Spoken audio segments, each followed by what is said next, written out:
ओळी आठवतात. शेवटी शेवटी खूप आल्या सरी, शेवटी शेवटी खूप आल्या सरी, चातकासारखा जन्म घेण्यावरी, शेवटी शेवटी खूप आल्या सरी. स्तुत्य होते जरी, स्तुत्य होते जरी, सत्य होते कटू, प्रेम केले सतू किंवा केल्या परी, शेवटी शेवटी खूप आल्या सरी.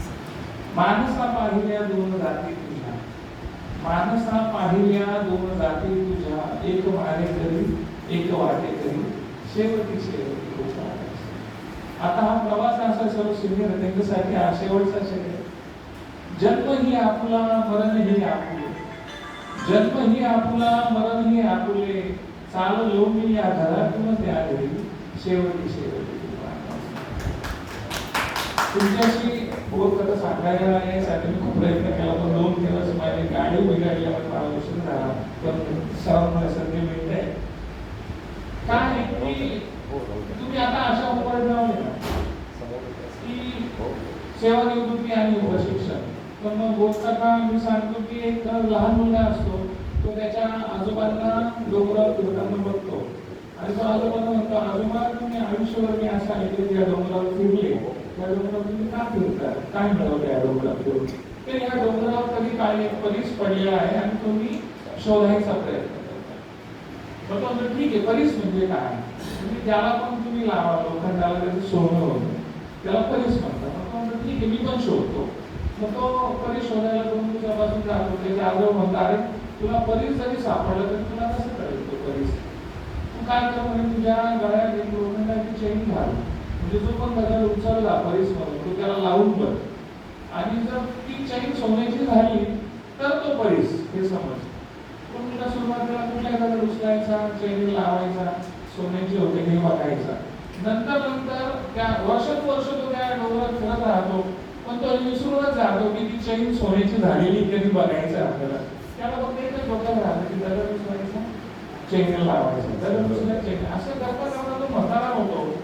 आणि तो जेव्हा म्हणजे आता मरणाच्या दारात आहे आणि त्याचा नातू त्याला विचारतो की मामा तुम्ही या डोंगरावर का फिरत होते?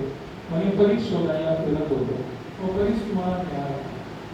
तो हा परीस मला मिळालाच नाही, पण असं म्हणता म्हणता त्याचं लक्ष त्याच्या गळ्यातल्या सोन्याच्या, ती चेन सोन्याची झालेली असते. मग त्याला दुःख होतं, तो अरे परीस मला मिळाला, परंतु दुर्दैवाने मी बघायचंच विसरून गेलो आणि ही चेन सोन्याची झाली. तशी आपली अवस्था व्हायला नको.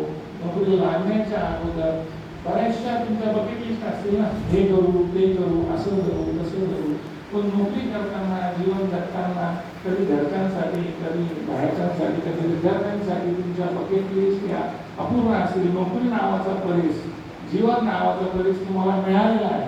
आता एक सेकंड इनिंग चालू झालेली आहे, ती चेन सोन्याची करा, सोन्यासारखं जगा, सोन्यासारखे दिवस तुमच्याकडे. आणि ज्याला फिरावंसं वाटेल त्यांनी फिरून घ्या, ज्याला जगावंसं वाटेल त्यांचं जगणं राहून गेलेलं आहे त्यांनी छान त्यांनी जगून घ्या. आपला पैसा आपल्यावरच खर्च करा.